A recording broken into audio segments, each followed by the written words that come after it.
आप देख रहे हैं प्राइम टीवी, सच साहस सरोकार।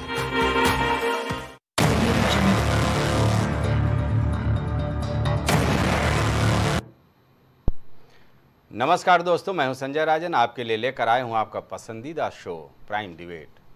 दोस्तों, देश की सियासत अपने जगह, लेकिन देश के सबसे बड़े सूबे में जो कुछ सियासी घटनाक्रम देखने को मिल रहा है, चर्चा सर्वत्र है। अब देखिए, एक तरफ बीजेपी लोकसभा चुनाव के बाद से ही घर के कलह से जूझ रही है।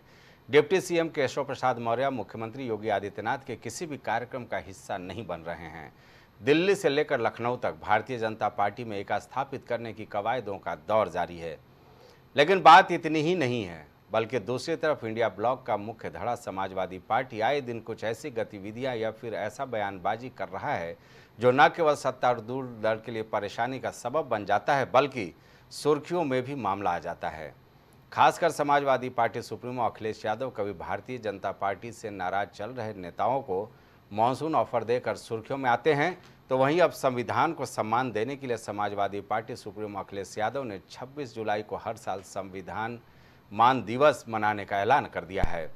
पार्टी मुख्यालय में अखिलेश यादव ने संविधान मान स्तंभ का अनावरण भी कर दिया है और इसी तरह के सारे जिला शहर मुख्यालयों में स्तंभ स्थापित करने का भी निर्देश दे दिया है। दोस्तों, पूरे लोकसभा चुनाव में इंडिया ब्लॉक ने बीजेपी के 400 पार के नारे को संविधान बदलकर आरक्षण समाप्त करने के गुप्त एजेंडे से जोड़ने में कामयाबी हासिल की। एक तरफ एनडीए लगातार इंडिया ब्लॉक के इन आरोपों को बेबुनियाद बताते रहे, तो वहीं दूसरी ओर विपक्षी लोकसभा चुनाव से शुरू हुए अपने इसी एजेंडे को आज भी आगे बढ़ाते हुए नजर आ रहे हैं। राहुल अखिलेश बतौर सांसद भी शपथ लेने अपने हाथ में संविधान लेकर पहुंचे। दोस्तों, अब अखिलेश यादव के इस पहल ने सियासी पारे को और गरमा दिया है। ऐसे में सवाल तो यही उठता है कि संसद में पहली, दूसरी और तीसरी बार बतौर नेता सदन चुने जाने पर माथे से संविधान को लगाने वाले पीएम मोदी और उनकी टीम संविधान की रक्षक है, या फिर इंडिया ब्लॉक के राहुल अखिलेश सरीखे नेता जो हमेशा हाथ में संविधान लेकर कार्यक्रमों में नजर आ रहे हैं।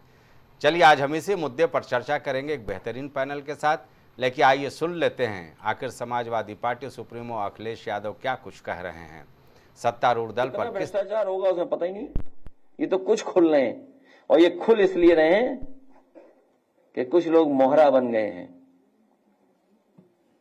वो मोहरा हैं, दिल्ली के वाईफाई के वो पासवर्ड हैं।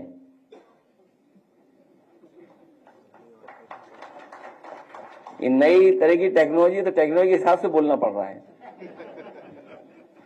आप समझ गए हो कौन मोहरा है? सुनने में आया कि मौर्य जी मोहरा हैं, दिल्ली के वाईफाई के पासवर्ड हैं। अगर दिल्ली वाले किसी से मिलते हैं तो लखनऊ वाले भी मिल रहे हैं किसी से। तो बताओ, सरकार चलेगी ऐसे? क्या सरकार चलेगी बताओ? तो सुना आपने। दरअसल समाजवादी पार्टी आज 26 जुलाई को संविधान मान दिवस के रूप में मना रही है। इसके पहले केंद्र सरकार ने 25 जून को संविधान हत्या दिवस का ऐलान किया है। आपातकाल की याद में इस हत्या दिवस के ऐलान की बात कही गई है। कुल मिलाकर के सियासत संविधान के इर्द गिर्द जो लोकसभा चुनाव के दौरान शुरू हुआ था, वह आज भी आगे बढ़ता हुआ नजर आ रहा है। एक तरफ सत्तारूढ़ दल लगातार ये कहने में जुटी हुई है, जनता को भरोसा देती हुई नजर आ रही है, चाहे वो प्रधानमंत्री नरेंद्र मोदी से लेकर के केंद्रीय गृह मंत्री अमित शाह या बीजेपी के तमाम दिग्गज नेता हों, कि संविधान से आरक्षण को कोई समाप्त कर ही नहीं सकता, या संविधान बदलने की केंद्र सरकार की कोई मंशा ही नहीं है। तमाम तरह के बयान थे। लोकसभा चुनाव के दौरान भी कहा गया था कि 10 साल बहुमत की सरकार थी, अगर चाहते तो संविधान बदला जा सकता था, आरक्षण समाप्त किया जा सकता था, लेकिन ऐसा हुआ नहीं।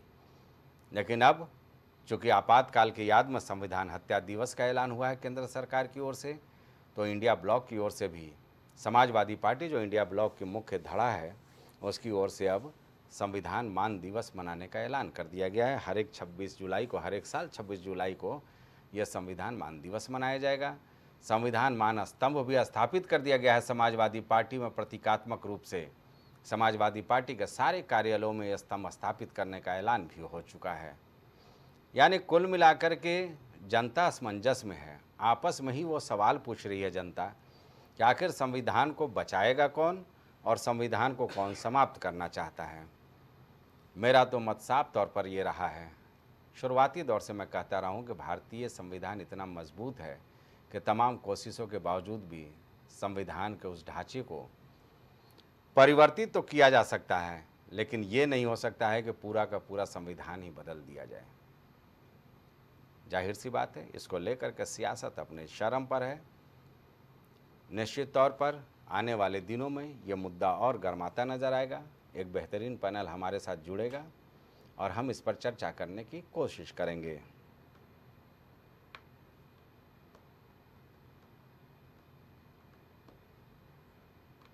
तो चलिए, हमारे साथ हमारे मेहमान जुड़ चुके हैं। सबसे पहले हम स्वागत कर लें अपने मेहमानों का। बालकृष्ण पांडे, बीजेपी का पक्ष रखने के लिए बीजेपी के प्रवक्ता हमारे साथ स्टूडियो में मौजूद है। बाल जी, आपका बहुत बहुत स्वागत है। नेता कांग्रेस अमित तिवारी भी हमारे साथ जुड़ चुके हैं, आपका भी बहुत बहुत स्वागत है। और राजेश आनंद जी, वरिष्ठ पत्रकार हैं, जिनके जरिए हम चर्चा को आगे बढ़ाने की कोशिश करेंगे। और थोड़ी ही देर में समाजवादी पार्टी के नेता चंचल यादव भी हमारे साथ जुड़ेंगे। जाहिर सी बात है, सबसे पहले राजेश जी, आपसे ही चर्चा की शुरुआत कर लेते हैं। क्या आपको समझ में आ रहा है कि कौन संविधान को बचाना चाह रहा है और कौन संविधान को बदलना चाह रहा है? देखिए, ये बड़ी विडंबना है कि भारत का संविधान बचाने के लिए देश के दो बड़े राजनीतिक दल आपस में प्रतिद्वंद्विता में फंसे हैं। भारत का संविधान ना इतना कमजोर है और ना इतना नाजुक है कि उसे बचाने की जरूरत किसी भी दल को पड़े। ये एक राजनीतिक चाल है जो चुनावी शतरंज के बिसात पर ये चली गई है। जैसे 25 जून को संविधान हत्या दिवस इमरजेंसी के खिलाफ को लेकर मनाने की घोषणा भारतीय जनता पार्टी ने की, कमोबेश एक महीने बाद ठीक 26 जुलाई को संविधान स्तंभ दिवस मनाने की घोषणा इंडी गठबंधन के सबसे बड़े धड़े ने किया है, समाजवादी पार्टी। 26 जुलाई का दिन चुनने के लिए मैं एक्स पर देख रहा था समाजवादी पार्टी के राष्ट्रीय अध्यक्ष का ट्वीट। उन्होंने लिखा कि सन 1902 में ज्योतिबा फूले द्वारा संकलित जो आरक्षण था उसको कोल्हापुर के अपने संस्थान में छत्रपति साहू जी महाराज ने लागू किया था, इसलिए हमने 26 जुलाई को संविधान मान स्तंभ दिवस मनाने का फैसला किया है। देखिए, कहीं ना कहीं ये सारे चीजों के पीछे जो मूल जड़ है वो है पिछड़े, दलित और आदिवासी और अल्पसंख्यक को साधने की। पिछले लोकसभा चुनाव में एक भ्रम फैलाया गया कि संविधान बदला जाएगा, आरक्षण खत्म होगा, और जनता इन बहलावे में आई, जिसका फायदा सीधे तौर पे समाजवादी पार्टी को मिला। और समाजवादी पार्टी की रणनीति थोड़ी काम कर गई, क्योंकि उन्होंने लोकसभा चुनाव में जो दो पिछड़े वर्ग को टिकट दिया था वो दोनों वो जीत के आए। खासकर उसमें विशेष तौर पे अयोध्या जीत के आए। अयोध्या जीत के आने के बाद जो MY लेकर समाजवादी पार्टी चली थी, अब वो PDA पे आ गई है, क्योंकि उन्हें ये इस बात की आशंका प्रबल दिखाई दे रही है कि आने वाले उपचुनाव में, आने वाले विधानसभा के चुनाव में अगर पिछड़ा और दलित वर्ग को लेकर हम आगे बढ़ते हैं तो निश्चित ही चुनाव का परिणाम हमारे पक्ष में आएगा। ये सब चुनावी हथकंडे हैं। मेरा मानना है कि संविधान को कोई खतरा नहीं है। संविधान इस तरीके से, भारत का संविधान लिखा है, पिछले 70 सालों से चला आ रहा है। उसमें संशोधन की प्रबल प्रक्रिया हो सकती है जी, जो पीछे भी कई सरकारों में हुई है, पर संविधान को खतरा, संविधान की हत्या, ये सब चुनावी हथकंडे हैं। इन सब चीजों में कहीं जाने की जरूरत नहीं है और इस पर विस्तृत चर्चा करने के भी हमें नहीं लगता कि संविधान को लेकर, ये सब चुनावी गणित है और उसी का एक पासा इन्होंने फेंका है। अब आगे गेंद मैदान, चुनावी मैदान में आ गई है, अब देखना है कि गोल किसकी तरफ जाता है। ठीक है, अमित तिवारी, आवाज आ रही है? जी आ रही है आवाज। भाई साहब, आप लोगों ने तो संविधान को ऐसे पकड़ा है कि राहुल गांधी जब बतौर सांसद शपथ लेने जाते हैं तो भी उनके हाथ में संविधान होता है। पूरे लोकसभा चुनाव में तो संविधान उनके हाथ में रहा ही रहा। आज भी किसी कार्यक्रम में वो देखे जाते हैं तो हाथ में संविधान होता है। अचानक संविधान की याद इतनी आ गई आप लोगों को, और संविधान के ऊपर इतना बड़ा खतरा, क्या संदेश देने की कोशिश है भाई? जनता बिल्कुल समझ नहीं पा रही है कि ये संविधान के इर्द गिर्द क्या लड़ाई है। सभी दर्शकों को नमस्कार। मैं इस बात को कहना चाहता हूँ, जनता देखिए, जनता सब कुछ समझ गई राजन जी। जनता समझ गई है, जनता ने अपना मैंडेट भी दिया है, जनता ने अपनी भावनाएं भी व्यक्त की हैं। संविधान क्या है? संविधान युवाओं को उनके हक और रोजगार की बात करता है। ये भारतीय जनता पार्टी की डबल इंजन की सरकार जो प्रदेश में भी है और देश में भी 10 वर्षों से है, यह वह सपना पूरा नहीं कर सकी। आज युवा हजारों हजार मतलब लाखों लाख युवा मतलब सैकड़ों डिग्रियां लेकर के सड़क पर बैठे हैं, घूम रहे हैं। कोई ओला चलाने के लिए मजबूर है, कोई उबर चलाने के लिए मजबूर है। मतलब इस प्रकार से चीजें हैं। जब बात रोजगार की करते हैं, जब हम किसानों की बात करते हैं, या देश किसान प्रधान देश है, या इस देश का जो बजट इस बार का आया, उसने स्वास्थ्य सेवाओं को जिस प्रकार से दरकिनार किया, क्या ये संविधान की हत्या नहीं है? क्या संविधान हमको उचित शिक्षा की व्यवस्था, शिक्षा और चिकित्सा की व्यवस्था की जिम्मेदारी नहीं देता है? लेकिन नहीं, सरकार का कंसर्न ही नहीं वहां पर। सरकार ने जितने भी जो हमारे नेशनल इंस्टीट्यूशंस थे उन सभी पर कब्जा कर लिया है। उन सभी को कुछ धन्ना सेठों को सौंपने की फिराक में है। उनको इस प्रकार से लगता है कि धन्ना सेठों के पूर्वज हो सकता है उनको बना करके गए हो और हम किसी को ट्रांसफर कर दे रहे हैं। लेकिन नहीं, यह देश संविधान से चलेगा। इस देश में जो संवैधानिक संस्थाएं हैं उनका निरंतर दुरुपयोग किया जा रहा है। ईडी और सीबीआई जैसी संस्थाएं जो राजनीतिक द्वेष के लिए काम की जा रही हैं, जो विपक्षी दल के नेता हैं उनको जेल में डालने के लिए काम किया जा रहा है। जबकि दूसरे पक्ष में चाहे जितना भी बड़ा भ्रष्टाचारी राजन जी क्यों ना हो, देश की जनता ने देखा है 10 सालों के अंदर, अगर उसने भारतीय जनता पार्टी का पट्टा पहन लिया, अजीत पवार, छगन भुजबल, प्रफुल्ल पटेल और बहुत से ऐसे नाम हैं। 2G घोटाले के आरोपी नवीन जिंदल जो थे वो भी शामिल हो गए चुनाव के पहले, अब उन पर कोई आरोप नहीं है। तो बात यही है कि जब हमारे देश के इंस्टीट्यूशंस जिनकी बुनियाद आज नहीं, मतलब 10 लग गए हैं, 50 वर्ष लगे हैं, 60 वर्ष लगे हैं इन इंस्टीट्यूशंस को बनने में, जब वो निजीकरण के दौर में चले जाएंगे, शिक्षा के जो विश्वविद्यालय रहे उनकी फीस 800% बढ़ जाएगी। और वहां गांव गुनबे का, गली का, कूचे का, सब समाज की अंतिम पंक्ति का बच्चा 800% की इसका तथ्यात्मक बात रखनी पड़ेगी, मुंह से नहीं। इस प्रकार की बातें ठीक नहीं है। बालकृष्ण में आऊंगा जी।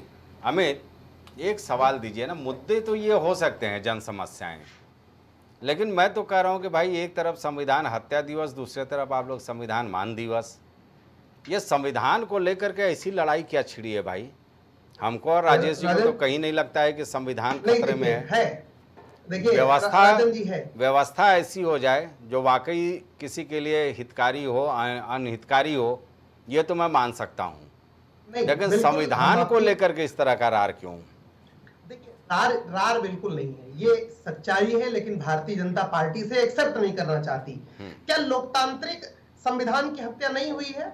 मध्य प्रदेश में जनता के द्वारा चुनी हुई सरकार गिराई गई।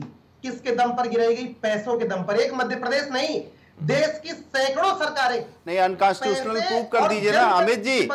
अमित जी, जो सरकार आपके विधायक वहां जो टूटे, वो संविधान के प्रोविजंस के अनुरूप ही उनका वो हुआ। आप इसको अनकॉन्स्टिट्यूशनल प्रूव कर दीजिए। जुडिशियल रिव्यू की पावर सुप्रीम कोर्ट के पास है, आप जुडिशियल रिव्यू की इस पावर का आप उपयोग करिए, पिटीशन करिए आप उसमें। पहले चरण उनकी बात आ जाना, तो हम आपके पास आ जाएंगे, खुल के बोल देना। राजन जी देखिए, ये तो कह सकते हैं कि हमने विधायकों को, दुनिया जानती है 50-50 करोड़ में आपने खरीद लिया, कुछ नैतिकता भी होती है। नहीं, अरे 2 साल इमरजेंसी के बाद 10 राज्य सरकारें आपने गिरा दी हैं। 100 से ज्यादा राज्य सरकारों में इमरजेंसी लगाने वाले मुझे लोग। सवाल कर लीजिए, मुझे सवाल कर लीजिए। गलत बयान है। देखिए अमित, आरोप ऐसा हो जो तार्किक हो ना। भाई आपको पता है क्या कि 50 करोड़ कौन ले जाकर के किसको दिया? कोई प्रूफ अगर मांग लेगा अभी बालकृष्ण तो फिर आप फंस जाओगे। तो तर्क ऐसा दो, हाँ ठीक है, ये आरोप लगा सकते हो कि सत्ता का गलत इस्तेमाल किया गया, ये आप कह सकते हो, यही तो मैं कहना चाहता हूं, ये नहीं कि पैसे की लेन देन हुई। हाँ देखिए मैं इस बात को कह रहा हूं बहुत स्पष्ट। अरे नोट के बदले वोट आपका चरित्र रहा है अमित जी। देश की दर्जनों सरकारें सत्ता के बलबूते गिराई गई। सबने देखा कि विपक्षी दलों के जो विधायक थे वो किनके शरण में रुके जाकर के, सब कुछ पता चलता है। वो बानेसर में रुके, वो किस होटल में रुके, वहां सरकार किसकी थी, वहां पे सुविधा किसको मुहैया कराई गई, ये कौन नहीं जानता है। भारतीय जनता पार्टी का चाल और चरित्र उजागर हो चुका। दूसरी बात, इनके ही नेता चुनाव के दौरान संविधान बदलने की बात की। लल्लू सिंह जी ने बात की संविधान बदलने की। हम कांग्रेस पार्टी ने तो नहीं कहा था कि आप कहो जाकर के। इनके राजस्थान के नेताओं ने बड़बोल बोले। जब इनकी खुद की मंशा इनके पास, लेकिन अगर इनकी ऐसी मंशा नहीं थी तो प्रधानमंत्री आते ना, ऐसे तो रोने के लिए हर मंच पर आ जाते हैं। मैं तो संसद परिषद के बाहर भी देख रहा था, कभी रोने लगते हैं, अंदर भी रोने लगते हैं, तो आ जाते कह देते नहीं हमारी ऐसी कोई मंशा नहीं है। अरे भाई उन्होंने कई मंच से बोला अमित, नहीं उन्होंने कई मंच से बोला। चलिए ठीक है, चंचल जी हमारे साथ जुड़ चुके हैं। चंचल आवाज आ रही है? जी हाँ चंचल, चूंकि आप चर्चा में थोड़े देर से आए, मुद्दा तो आप ही का था भाई, संविधान मान स्तंभ और संविधान मान दिवस। संविधान को लेकर के आप लोग इतना संजीदा हो गए, आखिर ये संविधान की कौन सी लड़ाई चल रही है सियासत में, मैं समझ नहीं पा रहा हूँ। बीजेपी कहती है कि संविधान हत्या दिवस, आपातकाल 1975, उसके बाद 1977 का चुनाव, 1980 का चुनाव, तमाम निकल गए, लेकिन वही इमरजेंसी अभी भी याद आ रही है। अब आप लोगों ने अलग एक तैयारी कर ली है संविधान बचाने के लिए, अब संविधान मान दिवस मनाया जाएगा। जी देखिए, मैं आपको बताऊं कि संजय जी आप बहुत वरिष्ठ पत्रकार हैं जी। एक चीज समझने की जरूरत है, बीजेपी के कई सारे मंसूबों पर पानी फिर गया। जो लोग 400 सीट का सपना देख रहे थे, 400 सीट हमारी आती तो हम न जाने क्या क्या करते, और यहाँ तक बात थी कि बीजेपी के लोग मनुस्मृति का संविधान जो है अपना लागू करना चाह रहे थे। ये लोगों के मन में चर्चा थी। और संविधान की बात जहां तक मैं बता दूं आपको, आपने देखा होगा गाहे बगाहे जब भी भारतीय जनता पार्टी के लोग, जब भी इनको मौका मिलता है, चाहे आरक्षण हो, चाहे पिछड़ों के साथ अन्याय हो, अल्पसंख्यकों का अन्याय हो, दलितों के साथ हकमारी हो, ये हमेशा करते रहते हैं। चाहे विश्वविद्यालयों में नियुक्तियों का मामला हो, चाहे एनएफएस का मामला हो, चाहे लेटरल एंट्री की बात हो, चाहे 13 बार रोस्टर की बात हो, इन सब चीजों का बीजेपी के लोग लगातार इस बात का प्रयोग करके संविधान की लगातार हत्या करने की कोशिश करते रहते हैं, और संविधान सम्मत जो काम होना चाहिए वो नहीं करते हैं। आपने देखा होगा इसी देश के अंदर जो है कई चुने मुख्यमंत्रियों को इन्होंने जेल में डालने का काम किया।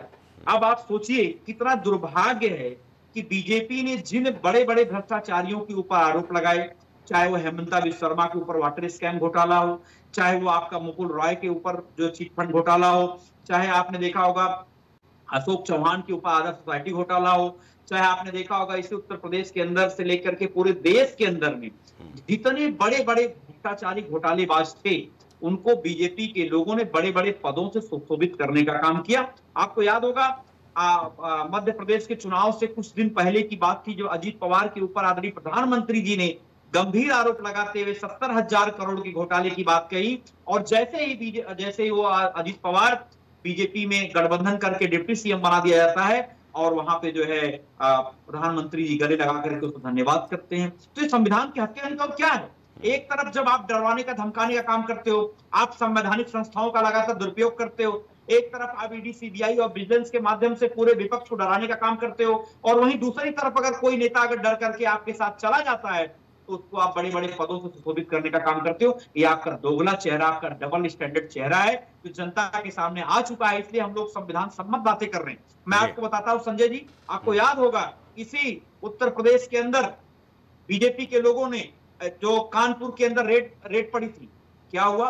वो जो पी जैन जो बीजेपी वाले के घर पहुंच गए ये लोग, तो ये वो लोग हैं जो ईडी सीबीआई विजिलेंस से लेकर के पूरे देश में उसका लगातार दुरुपयोग कर रहे हैं और प्रयास कर रहे हैं कि किस तरीके से लोगों को डरवा धमका करके संविधान को जो है लगातार उसका गला घोटने का काम कर रहे हैं। और एक मैं आपको और बताता हूं एग्जाम्पल। ठीक है। हाँ। आपने इसी इलेक्ट्रोल बॉन्ड की बात आपने किया, आदरणीय केजरीवाल जी का मैटर बताता हूं आपको। आदरणीय केजरीवाल जी को अभी तक कोई मनी ट्रेल नहीं मिल पाया, तभी वो जेल में है। और वहां पर जिस व्यक्ति ने आदरणीय केजरीवाल जी को आरोप लगाए वो बीजेपी को भर भर के चंदा देता है, लेकिन बीजेपी करप्ट पार्टी नहीं है।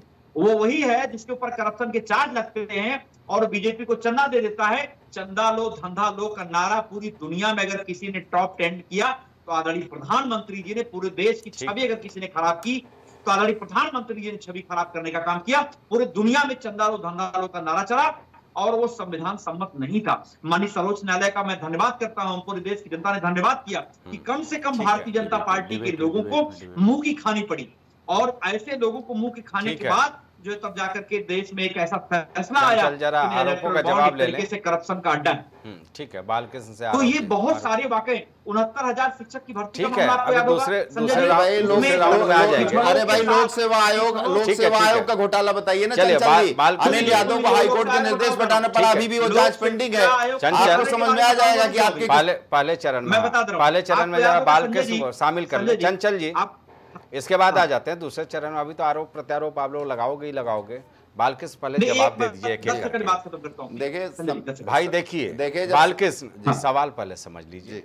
सवाल ये है कि संविधान आज खतरे में, विपक्षी दल इंडी ब्लॉक लगातार इंडिया ब्लॉक ये सवाल खड़ा कर रहा है। अब तो उन लोगों ने संविधान मान दिवस भी मनाने का ऐलान कर दिया है, आपने संविधान हत्या दिवस का ऐलान किया।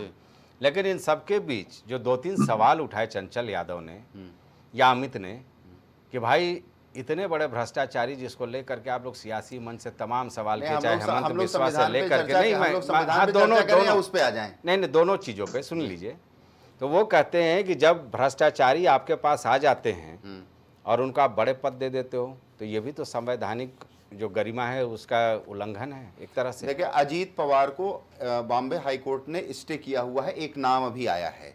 क्योंकि ये मामला सब जुडिस है, उनके ऊपर जो एलिगेशंस थे उसको हाईकोर्ट ने स्टे किया हुआ है। उसके बाद राजनीतिक रूप से चूंकि वो सक्षम थे या जरूरत थी या कहीं वैचारिक रूप से एक के बना हमारा, उसके नाते बात हुई। लेकिन जो उनके खिलाफ जांचें चल रही हैं वो यथावत चल रही हैं। जिस दिन वो हाई कोर्ट में जैसी जरूरत पड़ती है सरकार उस प्रकार के अपने जो सबूत हैं उनके खिलाफ वो प्रस्तुत करने का काम कर रही है। तो एक विषय बहुत स्पष्ट होना चाहिए, जो मामला सब जुडिस हो उसके विषय में हम चर्चा नहीं कर सकते। अरविंद केजरीवाल को ये बरी कर देते हैं, जेल गए हुए आदमी को जिसको ना सुप्रीम कोर्ट से ना हाई कोर्ट से राहत मिल पा रही है, उसको इनका संविधान जो 1975 में आपातकाल वाला संविधान इन लोगों का है उस संविधान के हिसाब से बरी कर देते हैं। एक व्यक्ति जो मामला सब जुडिस है, हाई कोर्ट ने जिस पे स्टे कर रखा है उसको ही अपराधी घोषित करने का काम करते हैं।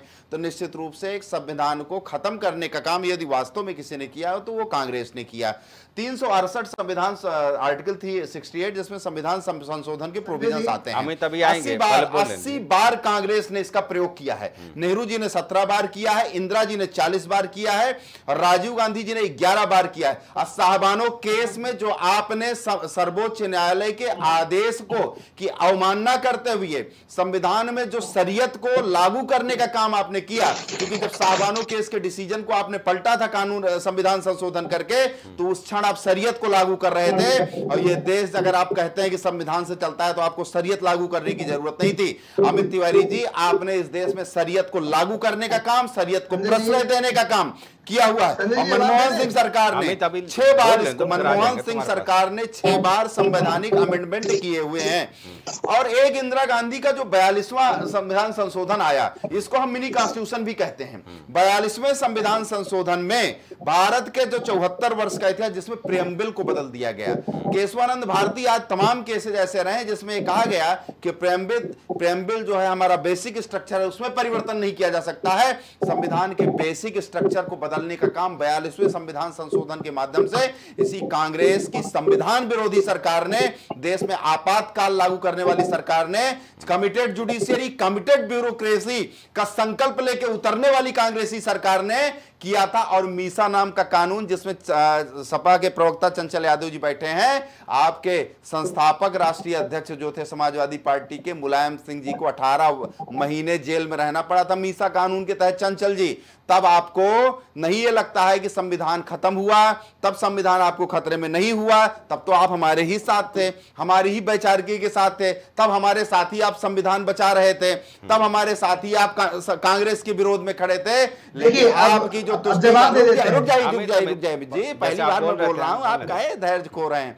लेकिन जब आपको तुष्टीकरण की याद आई, चूंकि आपका वोट बैंक है, तो अब आपके पास जब कोई नहीं चारा बचा, तो इस देश के, इस भारत को विखंडित करने का काम, भारत को जो राष्ट्रवाद है भारत का जो हिंदुत्व है, उसको खंड खंड करने का काम आपने करने का चंचल जी और अमित जी आपने प्रयास किया है।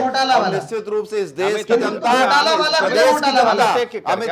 अमित जी, इस देश की जनता, इस प्रदेश की जनता, आपने जातिवाद का जो जहर बोने का काम इस देश में, इस प्रदेश में आप दोनों लोगों ने मिलकर किया है। आपको इस प्रदेश में जनता नहीं माफ करेगी। 2027 और 2029 में आपका सुपड़ा साफ हो जाएगा, आपको हवा नहीं लगेगी। आपके साथ क्या हो गया? जो आपने झूठ बोला है, जो आपने खटाखट फटाफट किया है, जो आपने संविधान को खत्म करने का कुचक्र आपने रचा, ये सारे कुचक्र और घटनाक्रम सब आपके रचे हुए हैं। इस प्रदेश और देश की जनता ठीक से जानती है। अमित जी, आपको भागे हुए कोई गली नहीं मिलेगी। ये प्रदेश की जनता आपको पुनः भगाएगी। पर्याप्त समय लेके एक तथ्य का जवाब देंगे। अमित आ रहे हैं, एक सवाल जरा मुझको भी कर लेने दो, मेरे भी जिज्ञासाएं होती है भाई जी। केवल आप ही लोग अपनी बात रखेंगे तो बात नहीं चलेगी ना। 42वां संशोधन की बात कर रहे थे जी। मुझे ये लगता है कि 10 साल का कार्यकाल आपका रहा था जी, और हमें लगता है कि पूर्ण बहुमत की सरकार जी। अगर ये नागवार गुजर रहा था ना जी, तो आप भी संशोधन करके इसको फिर वापस मूल रूप में ला सकते थे। नहीं, मैं आपको इसका जवाब देता हूं ना। हाँ, ये सुप्रीम कोर्ट का जो जुडिशियल रिव्यू की पावर है, तमाम केसेज में ये इस्टेब्लिश हो चुका है कि preamble is the basic structure of the constitution, it can not be changed in any condition. इसको किसी भी दशा में परिवर्तित नहीं किया जा सकता है। 368 में दी गई जो आर्टिकल 368 में दी गई जो शक्तियां हैं, उसका उपयोग किसी भी दशा में बेसिक स्ट्रक्चर को बदलने के लिए नहीं किया जा सकता है। इंदिरा गांधी जी ने जो काम किया था, बेसिक स्ट्रक्चर को बदलने का काम किया था, और ये बेसिक स्ट्रक्चर धर्मनिरपेक्षता से आपको दिक्कत है? अरे बालकृष्ण, मेरा सवाल नहीं समझे जी भाई। ये तो हमें भी पता है ना कि संविधान के जो मूल प्रारूप है और प्रस्तावना, उसमें कोई संशोधन नहीं किया जा सकता है। किस तरह से हुआ 42वां संविधान संशोधन, ये आप भी जानते हो। आप उसको फिर वापस ला सकते हो भाई। अदालत को आप कह सकते हो कि साहब ये मूल धारणा थी कि प्रस्तावना में संशोधन है। मैं बताता हूं। संकुल तो संसद में ला करके स्थापित किया जा सकता है, लेकिन मुद्दे पर चर्चा हम करेंगे 42वां संविधान संशोधन। मैं बताता हूं।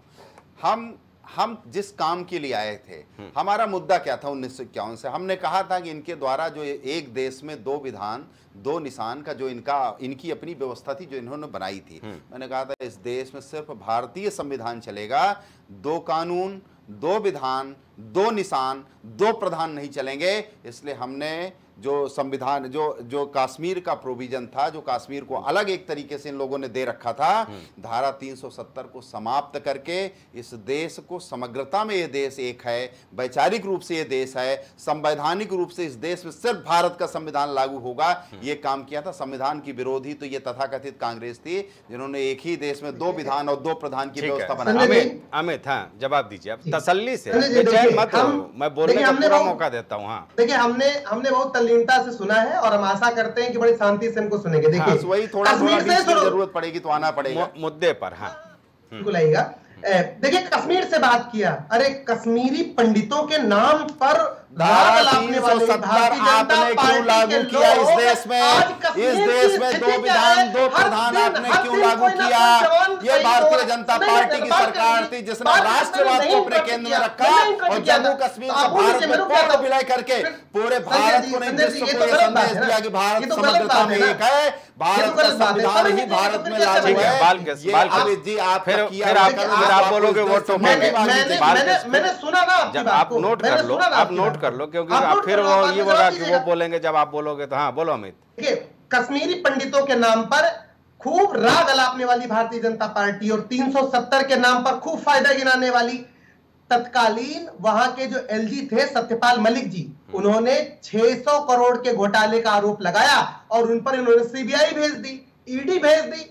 वहां पर आज सैन्य बलों के लिए क्या स्थिति है? बड़े दुख के साथ कहना पड़ रहा है कि पिछले 74 दिनों में 2 दर्जन से ज्यादा हमारे ऑफिसर शहीद हो गए हैं और इस देश के प्रधानमंत्री और गृह मंत्री के सदन में वक्तव्य नहीं निकल रहे हैं। दूसरी बात, हिंदुत्व विरोधी कांग्रेस को कहने वाले जज मार दिया जाता हो आपके रिजीम में, आपके शासनकाल में, क्या बात करेंगे आप कश्मीर में? जिस कश्मीर में कश्मीरी पंडितों का पूरा पलायन हो गया, जिस कश्मीर में आतंकवाद की जड़ आपकी व्यवस्था में नहीं थी, आप कश्मीर में पैदा हुआ आतंकवाद आपकी वैचारिकता का प्रमाण है। जो कश्मीर में जो आतंकवाद है वो आपकी व्यवस्था का परिणाम था, आपके तुष्टीकरण का परिणाम था। अरे मुझे आपने इस तुष्टीकरण से इस देश को आतंकवाद की गर्त में डालने का काम किया। ठीक है, हनुमानगढ़ी हो चाहे अयोध्या हो, चाहे वो लखनऊ के न्यायालय हो, हर जगह बम विस्फोट होते रहे आतंकवादी की तरह, आतंकवादी की चेन देने वाले, आतंकवादी को प्रश्रय देने वाले अमित जी, आप कम से कम अपनी गिरेबान में झांक लें। आतंकवादियों को प्रश्रय, देखिए राजन जी, अब देखो मैं तो क्या ना कि बोलने नहीं देते, बोलिए एक एक करके नोट कीजिए। मैं आतंकवादियों को प्रश्रय की बात करता हूँ। हाँ, बोलिए। पुलवामा अटैक में 800 किलो प्रयोग किए गए आरडीएक्स का आज तक पता नहीं लगाने वाले लोग दूसरे पर प्रश्न चिन्ह लगा रहे हैं। दूसरी बात, अब मैं हिंदुत्व के एजेंडे पर आ जाता हूँ। अरे हिंदुत्व के पुरोधा है, लेकिन हिंदुत्व कौन सा? नम्रता वाला कि भ्रष्टाचार वाला? भगवान श्री राम के मंदिर तक को नहीं छोड़ा, उनकी रोड तक को नहीं छोड़ा, उनके किसी भी सिस्टम को नहीं छोड़ा, उनकी जमीनों तक कुछ नहीं छोड़ा आपने। भगवान राम पे भगवान राम पे नहीं, भगवान राम पे नहीं हो रही है। अयोध्या में जो रोडें टूटी थी उसकी सर सुनिए ना, यही तो समस्या है, यही समस्या है इनकी कि भगवान श्री राम के जो मर्यादा पुरुषोत्तम भगवान श्री राम के देव स्थान को भी इन्होंने नहीं छोड़ा। इनके ही पार्टी के नेताओं ने, इनके ही अधिकारियों ने, टाइम्स ऑफ इंडिया और इंडियन एक्सप्रेस में की रिपोर्ट आई है, उसमें 80% लोगों ने जमीनें खरीदी, उनको रेट पता चल गया, उन्होंने कौड़ियों के दाम में खरीदे।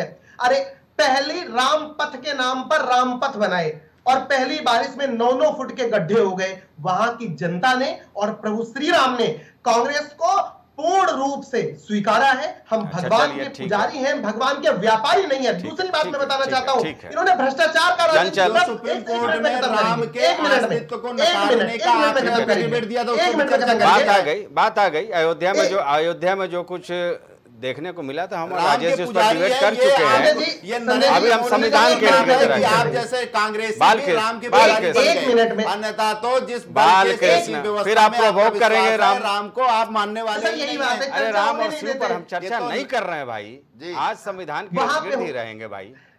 चंचल कुछ बोल रहे थे।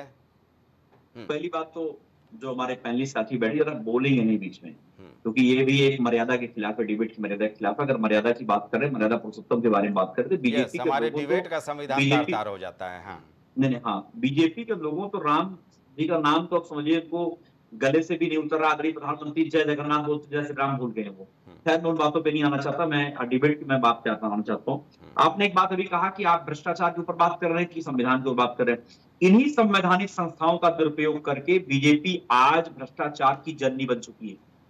जितने मैंने जो नाम बताए आपको, हेमंता बिस्वा शर्मा से लेकर नारायण राणे, शुभेंदु अधिकारी, अशोक चौहान, मुकुल राय, हेमंता बिस्वा शर्मा, बड़े बड़े नाम हैं। और तो सामान्य छोड़ दो आप, और बताओ ये वो लोग हैं जो राम को लाने की बात करते हैं। एक एक भ्रष्टाचारी, नीरव मोदी, मेहुल चौकसी, विजय माल्या और नितिन संदेशा, बड़े बड़े भ्रष्टाचारियों को गुजरात से भगा दिया गया बीजेपी की मिली भगत से। और ये भी चुल्लू भर पानी में डूब मरना चाहिए इनको बेशर्मों को, लेकिन इनको शर्म भी नहीं आती है। खैर मैं उन बातों पे नहीं आऊंगा, लेकिन एक बात जरूर कह देना चाहता हूं, आप इस मुगालते मत रहना। जनता पूरी तरीके से आपका चेहरा, आपका चाल चेहरा जान चुकी है। और आपको उत्तर प्रदेश की जनता 2027 से पहले जितने चुनाव होंगे और 2027 में भी आपको उखाड़ फेंकने का काम करेगी उत्तर प्रदेश जनता। और यहाँ 2024 में भी आपको बेनकाब करने का काम किया है, तब भी अब बार आपको समझ में नहीं आ रहा है। मैं तीसरी बात आप जिक्र कर रहे थे, हमारे समाजवादी पार्टी के बारे में आप डिस्कस कर रहे थे। आज हालत यह है कि आदरणीय मुख्यमंत्री जी के ऊपर न तो विपक्ष का, न तो जनता का, न तो मंत्री का, न तो विधायक का, न तो घटक दल का बीजेपी का, किसी की भी बातों पे भरोसा नहीं रहा मुख्यमंत्री जी के ऊपर, कोई भरोसा नहीं कर रहा है। आदरणीय केशव जी कल इलाहाबाद प्रयागराज में मीटिंग होती है, उस मीटिंग में नहीं जाते हैं। आज जो कुर्सी के चारों पहिए हैं, चारों है पौधान हैं, वो सब जो है गिरने जा रहे हैं, धराशायी होने जा रहा है। समय का थोड़ा सा इंतजार कर लीजिए, ज्यादा समय नहीं लगेगा। आप लोग मानसून ऑफर, चंचल जी आपने मानसून ऑफर दे दिया। आपका तो वीडियो वायरल हुआ जिसमें जो बेचारे तत्कालीन हमारे हैं अपने पिताजी को मंच पे धक्का दिया, तब आपको नहीं याद आता उस घटना आगे आती है। जो अपने बाप का नहीं हुआ दुनिया में जनता का क्या होगा? अरे कम से कम पहले अपने बाप का हो जाना चाहिए, चुल्लू बनना चाहिए, जिनको पद्मश्री मिला है बाल कृष्ण मुलायम सिंह यादव जी का नाम सम्मान से, क्योंकि पद्मश्री आपकी सरकार ने उनको दिया है ना, इसीलिए दिया। नहीं, इनको सम्मान करना तो आता नहीं है। मुलायम सिंह जी की आलोचना नहीं कर रहा हूँ, जिन्होंने मुलायम सिंह जी को धक्का मारा उनकी बात कर रहा हूँ। जिन्होंने चलिए ठीक है, फिर हम मुद्दे से नहीं भटकेंगे। जोशी खून के आंसू रो रहे हैं, मैंने तय कर लिया, कोई मुद्दे हाल से खबर तक भटकेंगे नहीं जाता है। क्या बात करोगे? चंचल जी 18 महीने चंचल जी सवाल एक मर्यादा के बारे में पता नहीं है। चंचल जी एक सवाल ले लीजिए, चंचल जी एक सवाल ले लीजिए। आज अखिलेश जी ने कहा कि दिल्ली के वाईफाई के पासवर्ड हैं केशव प्रसाद मौर्य। केशव प्रसाद मौर्य जी दिल्ली पहुंचे, उन्होंने जवाब दे दिया कि दलित और पिछड़ों के सबसे बड़े विरोधी हैं अखिलेश यादव।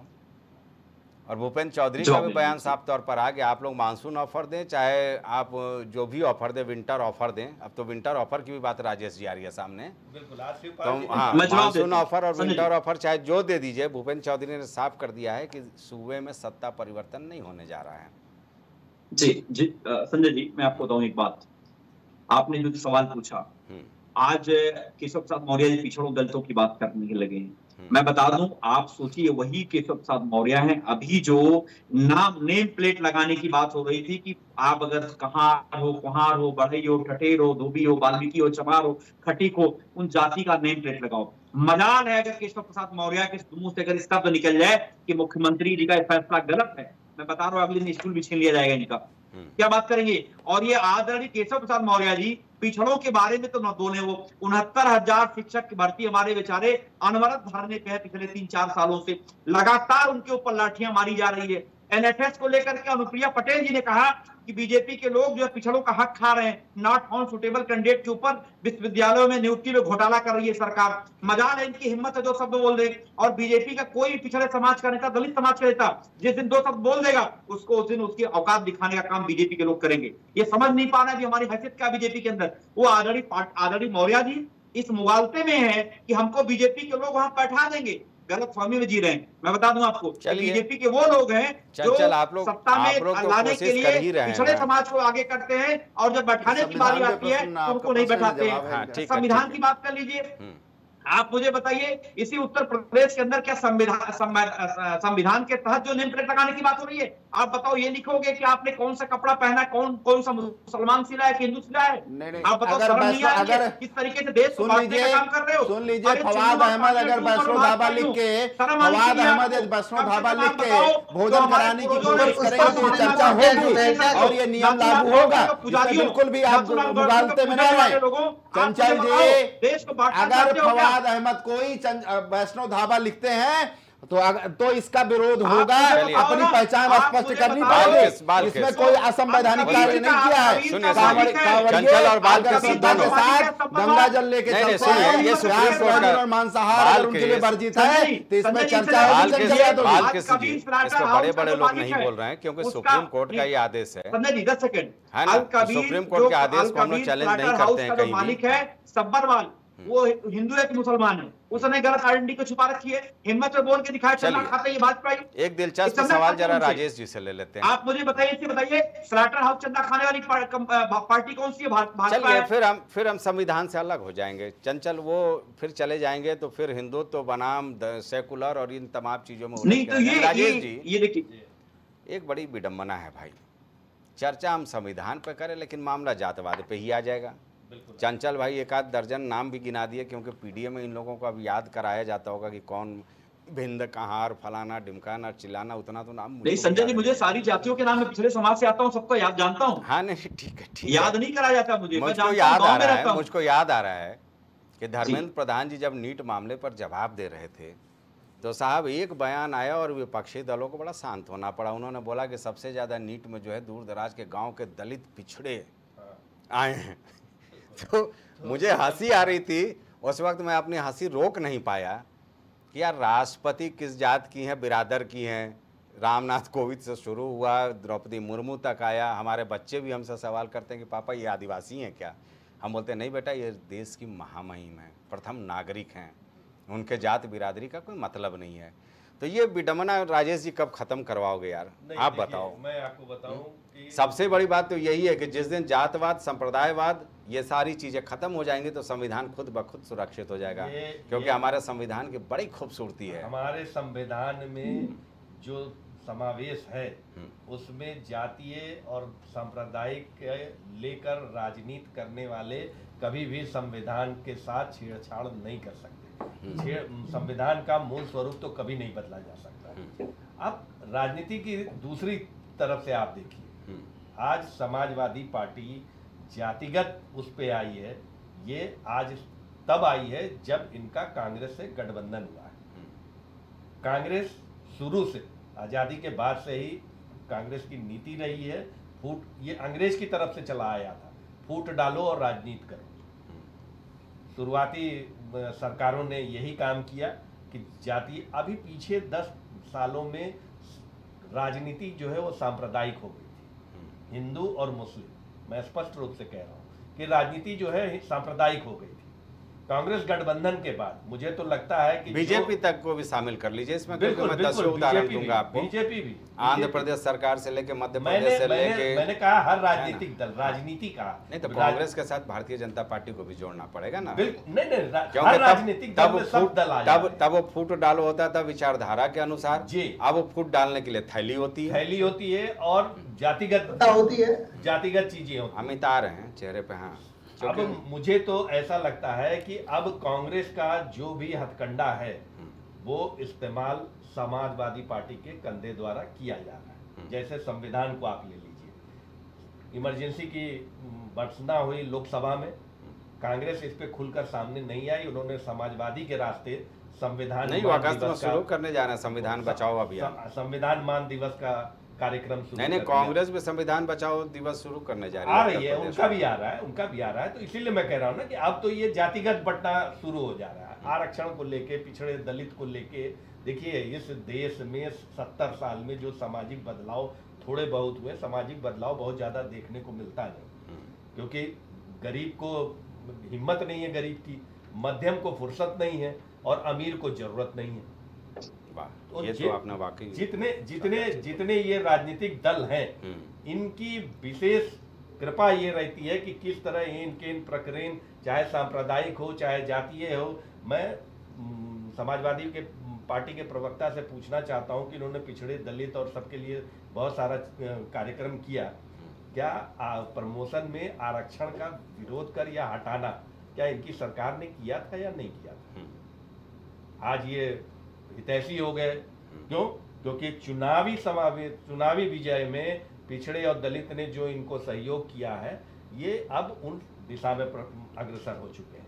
चंचल रुकिए जी, राजेश जी, चूंकि बहुत ही महत्वपूर्ण सवाल आपने उठा दिया, चंचल से हम जवाब जानना चाहेंगे। चंचल, प्रमोशन में आरक्षण किसने समाप्त किया था? संजय जी, उसमें सरकार में जो मामला आया, उसके बाद आदरणीय नेता हमारे अखिलेश यादव जी ने स्पष्ट कहा कि इन फ्यूचर जब भी मौका मिलेगा हम इस पे आगे बढ़ने का काम करेंगे और दलितों, पिछड़ों, अल्पसंख्यकों सबको साथ लेके चलने का काम करेंगे। और बीजेपी के लोग ये वो लोग हैं जो सदैव सारी सरकारी नौकरियां खत्म कर रहे हैं। आप बताओ संजय जी, 3.25 लाख नौकरियां क्या रेलवे में खत्म कर दी पिछले 10 सालों में? 3.25 लाख में जी की सरकार ने ही दिया था। अरे चंचल जी, प्रमोशन में आरक्षण जो दलितों को दिया था भारतीय जनता पार्टी की सरकार ने ही दिया था। आपने उसको खत्म करने का काम चंचल जी किया है। अरे ये भारतीय जनता पार्टी की, अटल जी की सरकार की देन थी। अटल जी की मंशा थी कि प्रमोशन में आरक्षण दलितों को मिले और दलित मुख्य धारा में आए। और ये लोगों आपने तो दलितों को खा जाने का काम किया। असली में बाबा साहब के संविधान को खाने का काम आपने ही किया है। दलित अल्पसंख्यक विरोधी रहे। आपके पहले आपके इंडी गठबंधन की सहयोगी कांग्रेस खाती ही रही है 60 सालों तक। अब आप भी खाने लगे। असली संविधान को इंडी गठबंधन के दोनों महत्वपूर्ण अटल बिहारी वाजपेयी शासित भारतीय जनता पार्टी है। देखो दलितों का आरक्षण जो आपने खाया है उसके बारे में आप बताइए क्यों खाया? 60 सालों तक संविधान को क्यों खाया? कांग्रेस के प्रवक्ता बता दे इसको। समाज के दोनों लोग संविधान की मूल अवधारणा को खत्म करने वाले लोग हैं, दलित विरोधी आप लोग हैं। बाबा साहब भीमराव अम्बेडकर के विरोध करके ही आपका जन्म हुआ है। तो भारतीय जनता पार्टी ने बाबा साहब भीमराव अम्बेडकर की मंशा को लागू करने का काम किया। भारत के संविधान की जो मूल आत्मा है उसको पुनः स्थापित करने का काम किया। 80 संविधान संशोधन वाले लोग जब संविधान की बात जवाब दीजिए भाई, गंभीर आरोप है। फिर राजेश जी के पास संविधान का मनुस्मृति को मानने वाले लोग संविधान के बारे में बात कर रहे हैं। संजय जी, आरएसएस के लोग तो मनुस्मृति संविधान को दोबारा लागू कराना चाहते हैं। ये बीजेपी की एक इंटरनल मंशा है। दलित आरक्षण आपने क्यों खत्म किया ये बता दीजिए। देश की जनता ने, पूरे देश की जनता ने इनको सबक सिखाने का काम किया और इनका सपना आप लोग हैं। चलिए ठीक है राजेश जी, बड़ी विडंबना है भाई। अगर इतिहास आप पढ़ेंगे, सच्चर कमेटी किसके लिए बनाई गई थी? इतने सारे सरकारें आई, आज तक लागू नहीं। सुनिए मैं बता रहा हूँ, इतने सारे सरकारें आई गई। इस तरह के अगर डिबेट होंगे तो सब बढ़ चढ़ करके भागीदारी करेंगे। स्वामीनाथन आयोग किसके समय में बनी? इतने सालों तक उसका क्या हुआ? आज किसानों के एमएसपी को लेकर के सड़क पर तमाम लोग उतरे हुए हैं। इस तरह के मैं दर्जनों, राजेश जी आपके सामने मैं दे सकता हूं कि कौन सी कमेटियां किसके लिए किस वक्त बनी और उसको आज तक इम्प्लीमेंट तो किया नहीं गया, लेकिन सियासी मंच पर निश्चित तौर पर वो सारी चीज़ें देखने को मिलेंगी। आपका क्योंकि वक्त कम है, जल्दी से। राम मनोहर लोहिया जी इसके समर्थक रहे। आपको मैं याद दिलाऊं, कर्पूरी ठाकुर कमीशन बनाए जिसको आज तक लागू नहीं किया जा सका, ना बिहार में, ना उत्तर प्रदेश में, ना पूरे देश में कहीं। जब सामने चीजें आती हैं तो आदमी दलित, पिछड़े और आदिवासी और अल्पसंख्यक की बातें तो करता है, पर जब उस पर इम्प्लीमेंट करने की बात आती है तो सबसे पहले अपनी बिरादरी, अपनी जात, अपनी कुर्सी, ये तीन चीजों को प्राथमिकता दी जाती है। ये सब बेबुनियादी बातें हैं। संविधान पे चर्चा, संविधान खतरे में, संविधान मैं इसको निरर्थक मानता हूँ। ये सिर्फ एक चुनावी हथकंडा है और एक चुनावी जुमला है। जी बालकृष्ण जी, पिछले 5 से 7 सालों में जो भी समाजवादी सरकार रही, भाजपा की सरकार में तमाम ऐसे घटनाक्रम हुए, तमाम ऐसे जनहित के मुद्दे आए, कहीं भी कोई भी दल एकाध अपवाद को छोड़ के कहीं भी विरोध प्रदर्शन के लिए सड़क पर नहीं आया। ठीक है, या कहीं भी उनकी ठीक है राजेश जी, बात आ गई क्योंकि वक्त कम है। बालकृष्ण 30 सेकंड में भाई, संविधान को किससे खतरा है?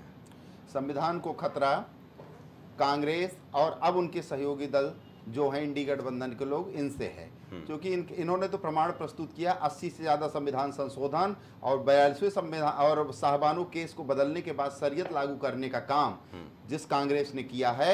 असली संविधान को खत्म करने का खतरा सिर्फ कांग्रेस और उसके सहयोगी दल इंडी गठबंधन के लोगों से इस देश को है, जिन्होंने पूर्व में ऐसा करने का काम किया। 30 सेकंड हो गए। चंचल 30 सेकंड में संविधान को किससे खतरा और किससे आपको बचाना है? 30 सेकंड, वक्त कम है। देखिए, संविधान को बीजेपी से खतरा है। मैं बता देता हूं उदाहरण के तौर पे। आपको याद होगा ब्रजभूषण शरण सिंह, पूरे देश में हमारे देश को गौरव देने वाली बेटियां धरना देती रही, लेकिन उस धरने के बावजूद भी प्रधानमंत्री जी के मुंह से एक तब तक नहीं निकला। और क्या हुआ अंत में, क्या रिजल्ट आया आपने देखा होगा। और जितने भी संवैधानिक संस्थाओं का दुरुपयोग करके विपक्ष को डराने धमकाने का काम करना और विपक्षियों को निशाने पे लेना और बीजेपी के जितने भ्रष्टाचारी हैं उनको बड़े बड़े पदों से सम्मानित करना, ये संवैधानिक संस्थाओं का दुरुपयोग करके अगर 30 सेकंड में अपनी बात, हिंदुस्तान के इतिहास में सबसे ज्यादा संविधान कमजोर हुआ है बीजेपी के साथ। आपके अमित 30 सेकंड का मसला रहा हो चाहे महिला सम्मान का मसला रहा हो, चाहे किसानों का मसला रहा हो, इन सभी मसलों पर उन्होंने संविधान को ताक पर रख करके ही अपने मनमानी ढंग से, चाहे वो देश में चुनी हुई लोकतांत्रिक सरकारों के गिराने का मसला रहा हो, भारतीय जनता पार्टी ने विगत 10 वर्षों में संविधान को हरने का काम किया है, चीट करने का काम किया, और कांग्रेस पार्टी संविधान के रक्षण में सदैव सड़क से सदन तक खड़ी है। ये चर्चा यहीं समाप्त करनी पड़ेगी। अपने सारे खास मेहमानों का बहुत बहुत शुक्रिया। वक्त एकदम नहीं है राजेश जी, क्योंकि हमें आगे बुलेटिन में भी जाना है। बहरहाल ये चूँकि मामला ऐसा है कि मैं बार बार सोचने पर मजबूर हो जाता हूँ कि आखिर संविधान को कौन बचाएगा और संविधान को किससे खतरा है। भारतीय संविधान अपने आप में एक सशक्त हस्ताक्षर है जिसे शायद कोई बदल नहीं सकता। इसमें संशोधन की बात की जा सकती है, लेकिन संविधान पर कभी खतरा नहीं आ सकता है, ये मेरा मानना है। फिलहाल इस चर्चा में इतना ही। मुझे दीजिए इजाज़त। नमस्कार।